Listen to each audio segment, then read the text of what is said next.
ছুটির দিনে অনেকটাই নীরব ঢাকা বিশ্ববিদ্যালয় ক্যাম্পাস। তবে ডাকসু নির্বাচনে অংশ নেওয়া প্রার্থীরা পার করছেন ব্যস্ত সময়। কেউ কেউ ঠিক করেছেন কর্মপরিকল্পনা, কেউ বা চালাচ্ছেন প্রচারণা। এবার মোট ভোটার প্রায় 40,000। অধিকাংশ ভোটারই থাকেন হলে।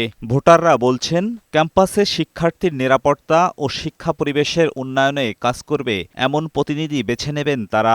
তাদের কাছ থেকে অবশ্যই আমাদের চাওয়া থাকবে যে ওরা যাতে আমাদের যেসব চাহিদাগুলো আছে সেগুলো যাতে পূরণ করে।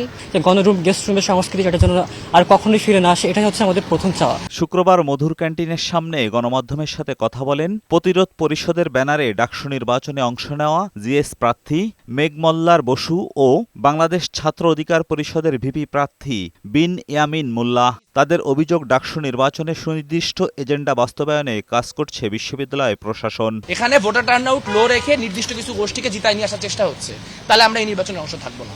কিন্তু আমরা শেষ পর্যন্ত চেষ্টা করতে চাই, আমরা শেষ পর্যন্ত দাবি করার মধ্য দিয়ে আমাদের যে দাবিগুলো সেগুলো আদায় করার মধ্যে দিয়ে একটা সুষ্ঠু ডাকসু নিয়ে আসতে চাই। ছাত্র দলের যিনি ভিপি প্রার্থী, উনি হলে গিয়ে রিডিং রুমে গিয়ে প্রচারণা চালিয়েছেন নিয়ম ভেঙে। এখন এই যে নির্বাচন কমিশন, ওনারা তো অন্তত তিরস্কারটুকু করতে পারতেন, ওনারা বিষয়টাকে অ্যাড্রেসই করেন নাই। বড় বড় প্রভাবের কাছে তো নির্বাচন কমিশন বা বিশ্ববিদ্যালয় প্রশাসন তো জিম্মি হয়ে গেছে, যেটা আমরা দেখতে পাচ্ছি। ডাকসু নির্বাচনের পক্ষপাতিত্ব না করতে প্রশাসনের প্রতি আহ্বান জানান তারা। এজাজুল হক মুকুল, বৈশাখী সংবাদ, ঢাকা।